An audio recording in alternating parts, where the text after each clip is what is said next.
welcome to the channel. Today I shall be explaining the poem 9 Dress Quickly from 3rd standard English Balbharti. So in this poem we are going to learn why we have to be neat and tidy. Name of the poet is Gelett Burgess.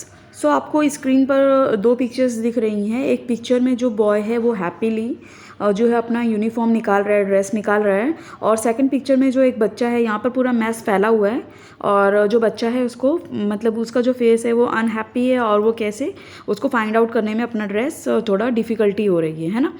तो जो इस picture में हमको क्या मतलब सीखने के लिए मिल रहा है कि अगर देखो, अगर हम अपने जो ड्रेस है उसको टाइडीली या तो फिर हम अच्छे से रख लेंगे तो हमको मतलब जो है डिफ़िकल्टी नहीं होगी कोई भी ड्रेस निकालने में और हमको जो है चीज़ें आसानी से मिल जाएंगी. और नेक्स्ट जो अपोजिट जो लेफ्ट हैंड साइड पे जो पिक्चर है उसमें जो बॉय है वो ढूंढने में उसको परेशानी हो रही है क्योंकि जो पूरी चीज़ है वो फैली हुई है. तो इसी पोएम के थ्रू हम पढ़ेंगे कि हमें अपनी चीज़ें अपने आप को कैसे नीट एंड टाइडी रखना है, तभी हम अपने मतलब जो फिट एंड फाइन रहेंगे और हमें कोई भी चीज़ मतलब फ्यूचर के लिए परेशानी नहीं होगी हमें कोई भी चीज़ ढूंढने के लिए. Let's begin with poem. All your life you will have to dress every single day unless you should happen to be सिक.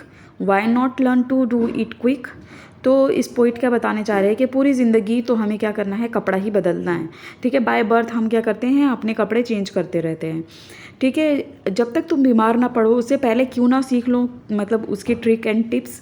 तो अगर जैसे हमको मतलब ये पोइट इस स्टैंजा में क्या बता रहे हैं कि हमें पूरी ज़िंदगी जो है ड्रेस चेंज करना है, लेकिन ड्रेस चेंज करने के साथ साथ हमें उस चीज़ के बारे में सीखना है कि जब हम बीमार पड़ जाएं उससे हमें प्रिकॉशन क्या क्या करनी है. ठीक है, hang your clothes the proper way so you will find them fresh next day.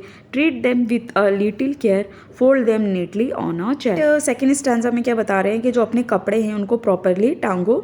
ठीक है, ताकि जो है ना तुमको नया मतलब नेक्स्ट डे अगर तुमको कहीं जाना हो तो अच्छे से तुमको मिल जाए. और अपने जो कपड़ों के अपनी चीज़ों का अच्छे से ध्यान दो ताकि वो या तो फिर अपने फोल्ड कर लो, उनको कबर्ट में रख दो या तो फिर चेयर पे रख दो. ऐसा करने से तो क्या होगा, नेक्स्ट डे तुमको जो कोई भी चीज़ है तुमको आसानी से मिल जाएगी.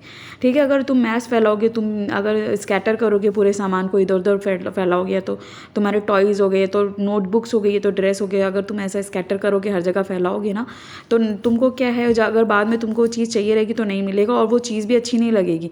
अगर तुम नीटली रहोगे, टाइडी रहोगे, अच्छे रहोगे तो तुम बीमार भी कम पड़ोगे और अच्छे से तुम्हारा हर चीज़ वेल मैनेज्ड रहेगा. Last stanza. So without a bit of worry you can dress in quite a hurry. Think of the slovenly goops before you strew your clothing on the floor. Last stanza में poet क्या बता रहे हैं कि हमें कोई बिना डरे बिना फिक्र किए, वरी का मतलब होता है टेंशन नहीं लेना, तो बिना फिक्र के हमें क्या करना है, अपने ड्रेस को मतलब अच्छे से पहनना है और उस बारे में भी सोचना है. स्लोवनली गुप्स का मतलब होता है, स्लोवनली का मतलब होता है मैनरलेस और गुप्स का मतलब होता है केयरलेस पर्सन. तो poet is telling in the last stanza that we should think of the slovenly goops before we strew the clothing on the floor. यानी जब हम कोई भी अगर हम कपड़ा चेंज कर रहे हैं, ड्रेस चेंज कर रहे हैं, तो हमें उसको फ्लोर पे नहीं रखना चाहिए बल्कि उसको अगर वॉशिंग मशीन में डालना है तो मशीन में डालिए, या तो बकेट में रखना है बकेट में रखेंगे और या तो फिर उसको हैंग कर देंगे, हैंगर में टांग देंगे. तो इस तरह कोई भी मैस फैलाने से पहले हमको क्या करना है, उसको प्रॉपरली रख देना है. वेदर इट इज़ बुक,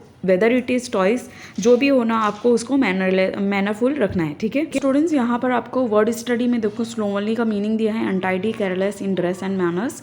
गुप्स का मीनिंग दिया a rude careless person with no manners. Strew scatter spread here and there. Clothing clothes. Things to do में फर्स्ट क्वेश्चन आपका list at least 5 things apart from dressing that we have to do all our life. For example, comb once hair और take bath shower. In the list tick off the things that you are able to do properly and quickly. Talk to your parents or guardians and friends about how to do all these things well. तो इसमें आपको क्या करना है, कोई भी 5 चीज़ों के बारे में लिखना है और उसके आगे टिक या तो रॉन्ग करना है जो आप चीज़ें करते हो. So we will write the answer like this way. Sleeping early and walking up early. So ये आपसे नहीं हो पाया तो ये आप रॉन्ग लगाएंगे. ब्रशिंग के आगे राइट, अगर नहीं करते हो तो उसके आगे रॉन्ग. बाथिंग राइट और wrong as per you are doing. Eating, cleaning room. Question 2 is in the following charts write at least 2 examples of each. Things I do without fail: sleeping, bathing. Things I forgot to do: keeping books in bag, carrying lunch box.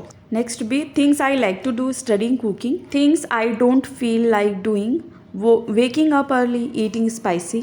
Things I can do well, drawing, playing. Things I can't do well, doing exercise, washing clothes.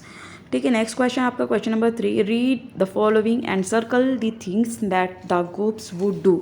ठीक है, तो आपको ये following example दिए हैं कुछ. आपको इनमें क्या करना है, ग्रुप्स यानी जो केयरलेस मैनरलेस लोग रहते हैं ना, उन वो कैसा करते हैं, तो उसके आगे आपको सेंटेंस के ऊपर क्या है वो सर्कल बनाना है. ठीक है, तो मैं आपको बताती हूँ. जैसे आपका है speak with their mouth full. ठीक है, मुंह बड़ा करके बात करते हैं जो ग्रुप्स रहते हैं, उसके आगे आपको सर्कल बनाना है.